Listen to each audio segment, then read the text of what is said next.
Pemerintah Kota Makassar masih menunggu pergerakan pemerintah Provinsi Sulawesi Selatan untuk mengajukan izin pelantikan Sekretaris Daerah Kota Makassar. Wali Kota Makassar Munafri Arifudin berharap pengajuan izin pelantikan Sekda Makassar dari Pemprov Sulsel ke Kementerian Dalam Negeri atau Kemendagri bisa dilakukan pekan depan. Adapun permohonan usulan tersebut dikirim Pemkot Makassar ke Provinsi Sulawesi Selatan pada Kamis 15 Mei 2025 lalu. Sesuai mekanismenya, pengajuan pelantikan Sekda dilakukan oleh Gubernur ke Kemendagri.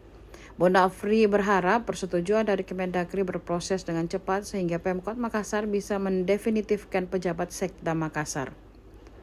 Diketahui dari hasil seleksi pejabat pimpinan tinggi Pratama atau JPTP Sekda Makassar, nama Andi Zulkarnainanda dipilih Munafri untuk menjabat sebagai Sekda Makassar.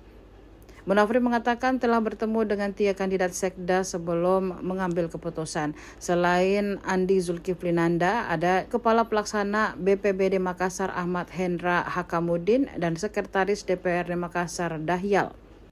Api sapaan akrabnya, ia mengaku mendalami pengalaman ketiga kandidat tersebut dalam menjalankan roda birokrasi.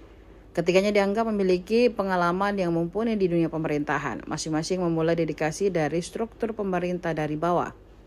Yang menjadi penilaian paling mencolok hasil seleksi yang telah diikuti seluruh kandidat. Dari ketiganya, Andi Zulkiflinanda mengantongi nilai tertinggi. Lakukan seleksi. Ketika kita melakukan seleksi, apa yang mau kita cari? Nilai tertinggi kan? Iya. Nah, nilai tertinggi inilah yang kami ambil, kami sepakati untuk kami lanjutkan melalui prosedur dan proses yang sudah baku. Tapi prosesnya jauh ini seperti apa, Pak? Sudah jalan berproses, kan harus ada pengantar dari gubernur untuk dikirim kembali ke BKN. Jadi sekarang sudah berproses, mudah-mudahan minggu depan sudah berproses, kita tinggal menunggu lagi jawaban dari sana apa yang harus kita lakukan lagi. Kapan diajukan ke Kemendagri? Mungkin besok. Pas selain nilai tertinggi, ya hal-hal lain kita pertimbangkan Pak Sopa. Begini, yang paling pertama kita melihat pengalaman di dalam menjalankan roda birokrasi seperti apa pencapaiannya, lalu kita melihat sosok yang ada di dalamnya. Kalau melihat semuanya, hampir seluruh birokrat itu kan punya rekam jejak yang sama, berpindah-pindah, mulai dari tata pemerintahan yang paling bawah sampai dia membangun karirnya, semuanya hampir sama.